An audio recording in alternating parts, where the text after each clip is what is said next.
Spectrovision Radio. There seems to be a fine line between psychosis and enlightenment. So how come spiritual awakenings can either go so right or so wrong?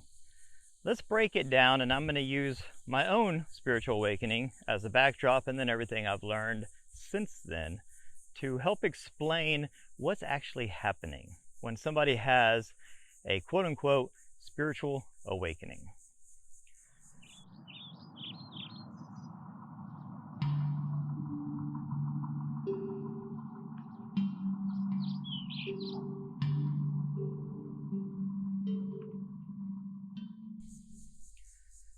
So it helps to define and understand better what we are as a being. The way I see it is that we are two things in one. We are a physical body that the non-physical consciousness or soul or spirit uses as a vehicle to traverse and experience this physical world. Now, people have been arguing for decades, if not centuries, over what the ego is and what role the ego plays in things. And I define the ego as the physical body. So if you look at our physical body as this vehicle, as this avatar for spirit to use, then it makes sense that the body, the ego, would try to assert itself in charge, in control, because it has a completely different role in reality than the consciousness does. If you look at what the ego would prioritize, it would prioritize survival, of course, because it is a temporary biological vessel. It can't always have its head in the clouds. It kind of looks at consciousness as that well-meaning but misguided, patchouli wearing, kumbaya singing spiritual being that is always trying to figure out the mysteries of the universe and put together all the pieces of the cosmos, whereas the physical being just wants to survive, wants to have some fun, wants to find a partner and a tribe, shelter and food, maybe some power and authority, have a little excitement along the way. That's what the physical being, the human body, the vessel, the ego wants to do. Meanwhile, like I said, the consciousness comes in, streams into this physical avatar, and it has its own set of to-do lists and missions, wants and needs that don't always align with the physical being. So there is a little bit of give and take here. There's some duality, some polarity here. It's like two roommates in a house. They've got to get on the same page and really get along so that you can accomplish what you want to accomplish and do it in a low resistance way. So what does this have to do with a spiritual awakening? Well, I'm going to tell you. So after my spiritual awakening, and I use this word loosely just because it's the only thing that really defines it, and I haven't found a better word to use, even though it is very cliche, but it seems to do the trick, so let's go with it. So when I had my spiritual awakening after my, what I call a near-death experience, because again, I don't really know what else to classify it as, I was left scrambling. Okay, what does this all mean? I know I'm more than my physical body. So what is my physical body and what am I? And how do they work together? So I sort of lay out a spiritual awakening in 4 steps, just to break it down and simplify it as easy as possible. This is how I've made sense of my experience, and I've been able to look at other people's experiences and see it fits the same sort of model here. There's basically 4 main steps along the way. There's a lot of mini steps, but there's 4 main steps. And you have basically your calling. The calling is when you just get this nudge from beyond, that there's more out there. This usually is combined with some sort of a catalyst, sometimes a catastrophic catalyst, to pursue this calling, which leads into step 2, which is the dark night of the soul. The dark night of the soul is the ego death. You hear this word a lot in the spiritual world, and I'll define it, and we'll dive in more later. I'm just going through these steps briefly right now. So you have the dark night of the soul, the ego death. This is when basically your belief systems and everything crumbles, and you're left searching for answers, and nothing's making any sense. Your whole world is shaken up like a snow globe. Which leads to 3. The initiation. The initiation is when you start to see the light. There's a light at the end of that dark tunnel. And then that leads to the embodiment. The embodiment is the part of the process where you're so aligned with your higher self and your purpose that you almost become a completely new person. It's like a butterfly compared to a caterpillar. So, let's go into each of these one by one, because different people, everybody, is at varying places on this spectrum. And everyone's journey is going to be different. This is just generalizing the entire process based on my experience, but also looking at so many other people's experiences and seeing how it does fit this formula pretty nicely. So, let's talk about the calling. The calling is when you're going through your life, this matrix. You have a job, you have your friends, maybe you have a family. You're doing everything that you're told you're supposed to do. Maybe you even have the house in the burbs, you have the white picket fence, you have the dog and the new cars, you have debt up to your eyeballs. You're doing the things you're supposed to do, but you don't feel fulfilled. You lay your head on your pillow at the end of the night, and you were busy all day. You did all sorts of things, but they just seem like things. It's just stuff, busy work. And you're left thinking, there has to be more than this, right? Right? Is this why we're born? Is this why God created all this? Is this the purpose of life? And you know that it's not. You know it's not. You just don't know what is the purpose. You don't know what you're supposed to be doing. You just know what you are told to do. And we're all at this place at some point in our lives. I've never met a single person in my entire life, except maybe the very young, just haven't got to this point yet. And even now, it seems that this calling is coming at an earlier and earlier point in people's lives. But everyone has hit this point where you just know there's something. Some sort of a nudge from beyond is telling you, hey, start asking questions. Start digging. Start looking. And this leads people to ask these questions and to talk to people and to start kind of opening this dialogue, reading books, listening to podcasts. Maybe you join a group, go to church, whatever it is that sort of just kind of helps to get you out of this physical matrix and start thinking bigger. Now, I think a lot of times the next part of this step is orchestrated from your higher self.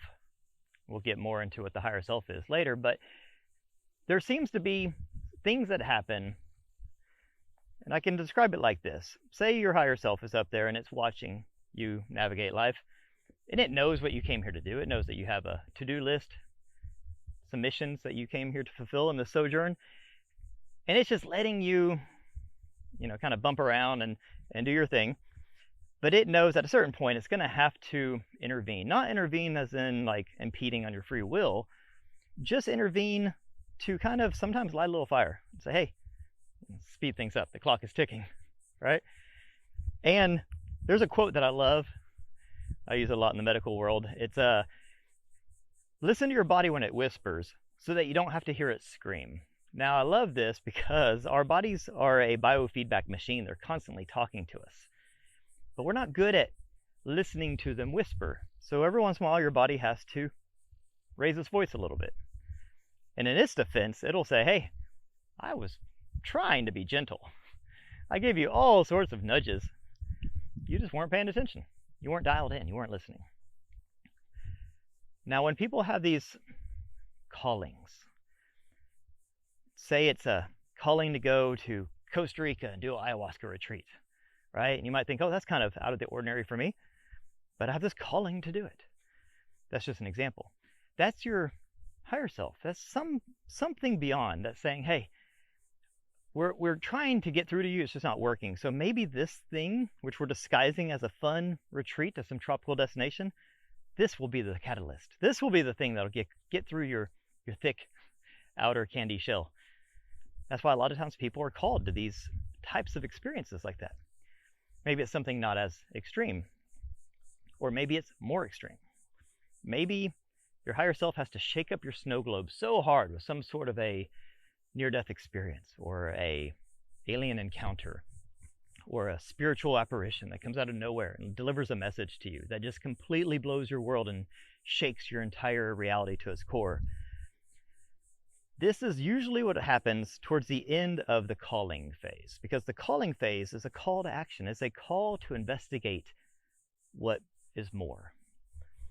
And sometimes we ignore the subtleties of our higher self, because remember, the higher self is there to guide you. It's not there to push you from behind. It's just there to kind of pull you from ahead. But every once in a while, it's got to really shake up your snow globe. So the calling is phase one, where you're just, you know there's something more, but you don't know what it is, and you don't really know what steps to take to get there, because this is all brand new. And sometimes you can do it on your own. You can have your own spiritual awakening. A lot of times it's facilitated by some sort of an event, a catalyst that really just turns your world upside down and forces you to come to terms with the fact that you are more than your physical body, and there is more than this physical reality.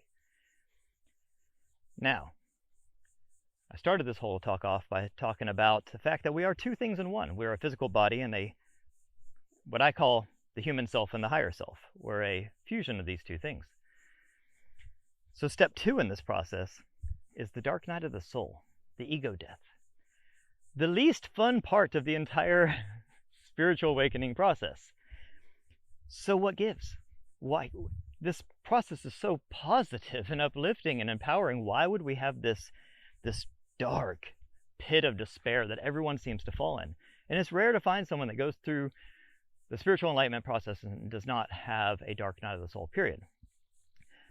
This is what I call the ego death. And the way that I have been able to wrap my head around what happens is that the physical body, the physical avatar, for the first years, decades of your life, you have allowed it to gain ultimate control of the situation. It thinks this is everything. And your higher self is in there somewhere, but it's more like a suppressed jack-in-the-box. It's all the way down there at the bottom. It's yelling up, hey, I'm in here. I want to explore. I want to put together the mysteries of the universe. I have a spiritual to-do list of things to do while I'm here in this incarnation, and you're not listening to me. And the physical self is saying, hey, we need to survive. This is a wild world, and I can't be chasing all of these threads and going down all these rabbit holes. It's distracting me from my prime directive, which is survival. Well, at the end of step one, when you start to crack open this thick outer candy shell of yourself and let in the light, in this case the light is your stream of consciousness, well, that jack-in-the-box, that energy that's been suppressed for so long starts to rise. And as that happens, your physical self can sometimes see that as a threat. And now this is why there is a fine line between enlightenment and psychosis, because as the physical body starts to experience this other entity, which has always been there, but it's just taken a back seat for so long, it can react different ways. Sometimes it welcomes it, sometimes it rejects it. And as your consciousness starts to rise, starts to go through the dark house flipping on the light switches, well, the physical self, the ego, doesn't always like that. It's starting to lose control a little bit. And the things that it thought it knew, now it doesn't know, and it's starting to question everything. It starts to question its belief systems. It starts to question its comfort zones. It starts to question all the authority figures and all the people that it used to see as safe and reassuring. Now it starts to question everything. Is that person telling me the truth? Is this belief system actually real? Are all the things that I thought and knew about myself, about the universe, about life, about religion, about everything, can I trust any of that? Is it real? Is it not? And why would they make this up? And why would they deceive me? And why would they lie to me? This is the dark night of the soul. This is when the ego realizes that maybe it is not in control, that maybe there is more out there, and maybe it isn't the alpha that it thought it was. And boy, it doesn't like this at all, as you can imagine. Why would it? So it can act out. And usually this leads to certainly anxiety about the entire situation. What's real, what's not? What do I believe, what do I not? Who's lying to me? Who's telling me the truth? Can I believe anybody? Is this all an illusion? Are we in a simulator? You know, what is going on? You start going down rabbit holes, and the answers are not what you want to hear. And you're left scrambling. Your head hurts. You're confused, you're scared, you're shaken.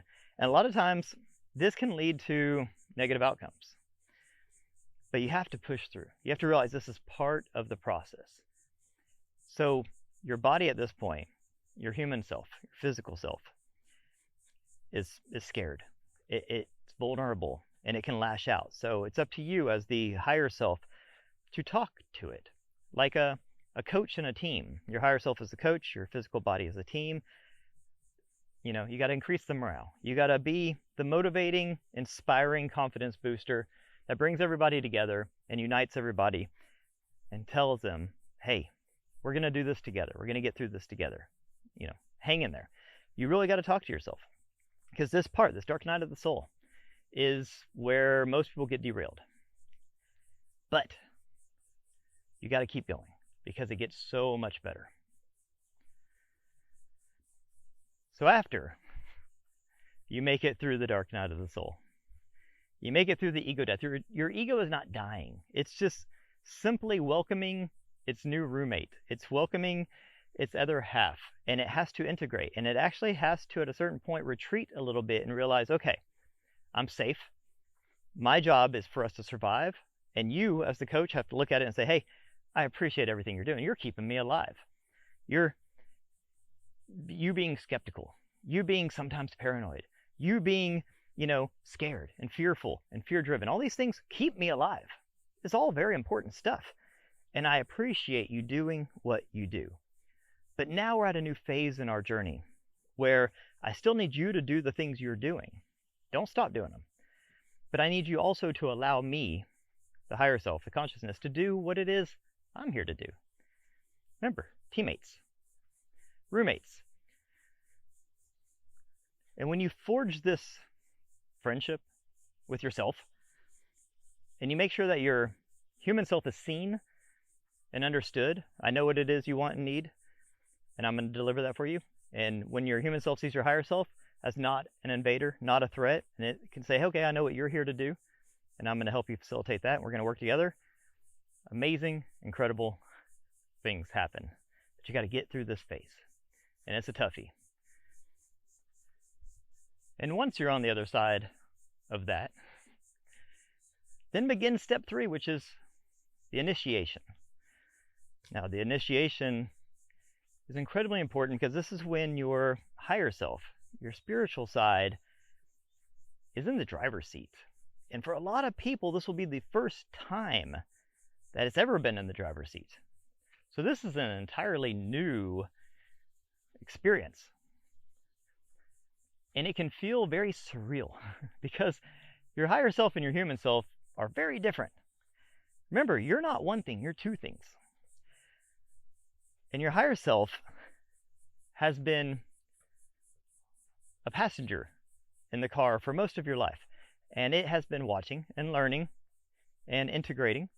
But it has been doing it from sort of a co-pilot point of view. And now it's driving the car. And you got to remember, it came here for completely different things. It knows that it is eternal. It knows that it is connected to source. It knows that it is a part of your higher self, which is the collective of all of your lifetimes, all of your experiences, all of your memories, everything that you've ever done. It is the file folder on the cosmic database that is you, all you. And not just you in this lifetime, and not just you as a human being, but you as everything you've ever been. All that together forms your higher self. So you got to think that your spiritual self, when it is in the driver's seat, it knows all this. And that's why this integration period, after you've made it through the calling and you've made it through the dark night of the soul, and people talk about how at this point they see the light. At this point they are just overcome with love and joy and warmth, and they feel connected. And it's so hard for them to describe. They don't know what's going on. They're besides themselves. They're on top of the world. They're over the moon. And that's because you now are being led by this higher version of you that has been waiting probably decades for this moment. And it's really hard for your human self to make sense of this. You know, you went from a human self, you went from the grind. You might have had a corporate job. You might have had, you know, all of your activities. You know, you're shuttling your kids to softball practice. You're going to HOA meetings. You know, you're watching your reality TV. You're eating your Big Macs. You're doing all the things, man. And then all of a sudden, you're like, wait a minute. Am I an eternal, magical being just having a temporary human experience in this meat suit? And it's like, you're thinking these things. You can't tell anybody this because you do, and they look at you like you're crazy. So you start seeking out people. Okay, I can't keep going to the same bar, hanging out with the same people, recounting the same sports statistics. You know, you feel like you don't really belong. Like you're like, okay, this life that I have, this world that I exist in, that I've existed in for decades, all of a sudden I feel like an alien here. Like this doesn't make any sense. And you start watching people, and they're just going through their motions, and then you're going through your emotions, but it's starting to hurt you physically and spiritually and emotionally. You're just like, what am I doing? And it's really hard when you're in this initiation period to make sense of it all. Because now, whereas at the beginning in the calling phase, you think there's more. You're like, I think there's more out there. I don't think this is what I'm supposed to be doing with all my time. But now that you've made it through the dark night of the soul, and now that you're in the initiation phase, you don't think there's more. You know there's more. You don't know the totality of it. You don't know how much more, but you're pretty damn sure you are an eternal spiritual being having a temporary human experience. Now, you don't know what to do with this, but you know this. And when you know this, it's very hard to just put that in a box and set it on a shelf and say, okay, back to work I go, clock in, clock out. Yes, sir. No, ma'am. Like that at a certain point becomes impossible. So the beginning phase of the initiation, you'll do all those things. I'm in no way encouraging anybody to upend their life, but typically this will happen holistically. Typically, once your mind makes this shift, it's really, really hard to go back. And some people, this happens very swiftly. Maybe overnight. Some people, this happens over years and years and years as you start to just accumulate experiences and information, talk to more people, and sort of put the puzzle pieces together. So the initiation process is very much just that thick candy shell that I was talking about before. At the beginning, you had a little crack in it. It was letting a little bit of light in. Then through the ego death, you open it up even more, and it starts to let your spiritual self out. Well, now you've cracked that sucker wide open, and there's light pouring in from every direction. And this is such a fun and empowering phase of the spiritual awakening process. I mean, it's fun. You don't want it to last. You don't want it to ever end. It's like you're looking at everything for the first time, even things that you've seen a million times. You're going through life and everything seems brand new. And this can go on for a very long time. So through the initiation, you start to really pour into research and learning and gaining wisdom. This is when people go to retreats and they go to excursions and they're going to things they've never done before. They're like, oh, I started doing yoga, and then I started doing, sound baths, and now I'm doing Reiki, and I'm reading books, and do you know what a Merkaba light vehicle is? And you're kind of freaking out. And then you start to attract like-minded people. You start to find your new tribes. You start to find people you can actually talk to the stuff about. Because at the beginning, when you're first going into the initiation process, you still are in your old matrix world. You have a new mindset, but your new mindset is stuck in your old world. As you work through this, you start to build a new world. People that you used to see all the time just sort of fade away. It's the strangest thing, because they're not on the same frequency as you. They're not on the same vibration as you. It's like you changed your tuner and you're picking up a new station, and your old station is fading away. There might be people that live on the same street as you. They used to see every day, and now you haven't seen in months. Like, oh, where's so-and-so? That's weird. This will happen. You'll start to bring in new people. All of a sudden, there will be somebody who lives on your street, and you meet them, and you're like, oh my God, you're like a kindred spirit. I love you. We get along so well. When did you move here? And they might say, I've lived here for 5 years. I've seen you walk by every day. You're like, I've never noticed you. You were on a different station before. You have now changed your station. Now, this is good and bad, as you could expect, because some of your old world, I mean, these might be family members. These might be close friends. These might be coworkers. These might be people you have to interact with on a daily basis that now you have a hard time even really having a conversation with, or sometimes you don't even see them. I've had things happen when I started changing my station where somebody that I know, and I mean know, that I've known for years, hung out with, I know that they know me. I'll be walking towards them in a grocery store, on an aisle. There's no way they don't see me. And they'll just walk right by me, like I'm not there. This has happened so many times, and especially through the initiation process, where it's almost like they don't see me because I'm on a different station than they are. This will happen. This is part of the initiation process. But it gets so much better, because you have to change your station. You have to, once you start to realize that there is more than all this, it doesn't mean you want to go and change in these other people. Like, they're on their own journey, and everyone's going to get there at the right time for them. It's not up to anybody to try to rush anyone else's process or journey. So you just let everybody be. You can only control what you can control. And all of this leads to step 4, which is my favorite, which is the embodiment. And in the embodiment phase, you are so aligned with your higher self. You are so aligned with your purpose, with your guidance, with the other side, that you become a completely different person. You are now the butterfly, whereas you started off in phase 1 as the caterpillar. There is a complete metamorphosis that happens, and people won't really recognize you. Some people will lash out at you. Some people will think you're being fake, or you're on drugs, or you've gone woo-woo, or you're obnoxious, or whatever the case may be. And that's fine. I mean, you can't expect someone at phase 1 to understand someone at phase 4. And then you have to think back. When you were at phase 1, you knew people that were at phase 4. Think back. Time travel a little bit. And you'll remember, you'll say, oh, I met that lady that one time at that bookstore on vacation.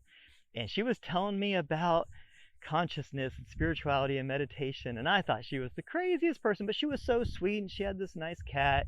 And I bought some books and a candle from her. There were people at phase 4, when you were on phase 1, that were trying to tell you some things.